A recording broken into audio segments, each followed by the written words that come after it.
Romanos, capítulo 8. Também o Espírito, semelhantemente, nos assiste em nossa fraqueza, porque não sabemos orar como convém, mas o mesmo Espírito intercede por nós sobremaneira com gemidos inexprimíveis. Versículo 26. A palavra conversão significa transformação, mudança de caminho ou direção. E estar em Cristo requer uma conversão. Não se trata, porém, de uma mudança instantânea, mas progressiva e constante. A genuína conversão promove um grande impacto na vida do novo convertido, mas não significa dizer que todos os aspectos negativos foram vencidos, e sim que em Cristo, um a um, pode ser vencido pela atuação do Espírito Santo na vida. Inicia-se então uma batalha espiritual, a qual Paulo chamou de bom combate, 2 Timóteo capítulo 4, versículo 7.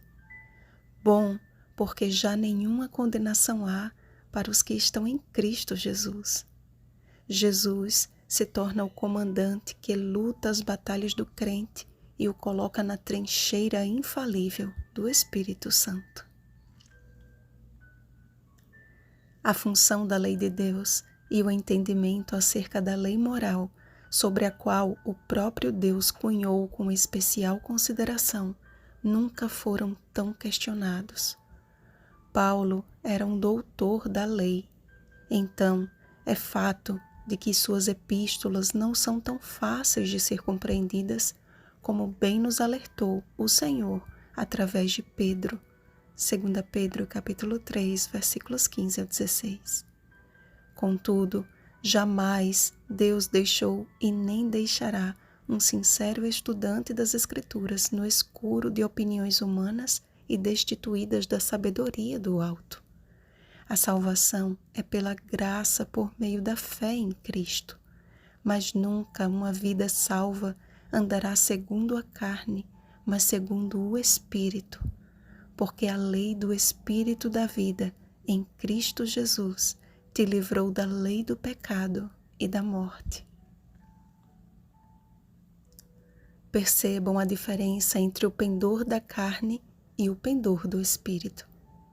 O pendor da carne se ocupa com as coisas da carne, versículo 5. Acaba em morte, versículo 6. É inimizade contra Deus, versículo 7. Não está sujeito à lei de Deus, versículo 7. Não pode agradar a Deus, versículo 8. Não tem o Espírito de Cristo e não é dele, versículo 9. Já o pendor do Espírito se ocupa com as coisas do Espírito, versículo 5. Cumpre o preceito da lei, versículo 4. Redunda em vida e paz, versículo 6. Torna o crente em habitação do Espírito Santo, versículo 9. É vida por causa da justiça, versículo 10. Vivificará o corpo mortal, versículo 11.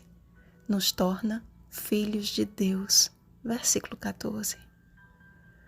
O conflito entre as duas naturezas, carnal e espiritual, será justamente a razão da maior angústia que sobrevirá ao povo de Deus antes do advento. Cumprir-se-á a revelação profética.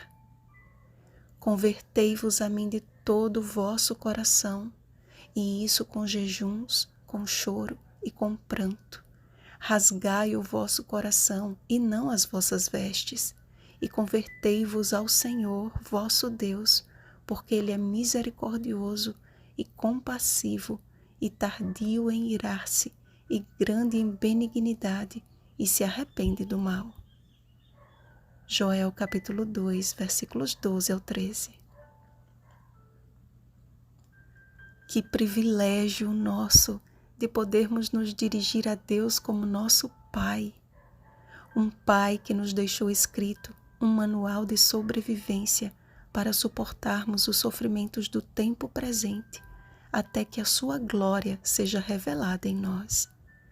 Sabemos que toda a criação, a um só tempo, geme e suporta angústias até agora, e que isso tem aumentado em proporções alarmantes, mas expectativa maior deve ser a nossa, que temos as primícias do Espírito, a ponto de gemermos em nosso íntimo, aguardando a adoção de filhos, a redenção do nosso corpo. A maravilhosa promessa que na casa do Pai há muitas moradas, João capítulo 14, versículo 2, deve encher o nosso coração de esperança de que muito em breve Deus cumprirá a sua palavra e nos levará para casa. Mas assim como a missão de João Batista foi a de habilitar para o Senhor um povo preparado para a primeira vinda de Cristo, Lucas capítulo 1, versículo 17, Cristo voltará a segunda vez para buscar os vencedores, os chamados, eleitos e fiéis que se acham com Ele. Apocalipse capítulo 17, versículo 14. Sabemos que todas as coisas cooperam para o bem daqueles que amam a Deus, daqueles que são chamados segundo o seu propósito. Fomos chamados para sermos conformes à imagem de seu Filho, justificados para a salvação. Isso inclui uma vida de obediência, assim como Cristo foi obediente até a morte e morte de cruz. Filipenses capítulo 2, versículo 8. Deus não pede de nós nada que Cristo já não tenha realizado com perfeição. O povo de Deus encontra-se no mesmo caminho, João capítulo 14, versículo 6. Mas enquanto alguns avançam bem à frente, outros ainda se encontram no início do trajeto. Isso só nos diz que o nosso Pai tem filhinhos que estão enfrentando fases diferentes. Deixe-me ilustrar com uma citação que me ajudou muito a compreender isto. Uma criança de 1 ano é perfeita para a sua idade se pode dar uns poucos passos antes de cair. Quando tiver 3 anos, poderá correr sem cair. E quando tiver 16 ou 17 anos, poderá ser um atleta.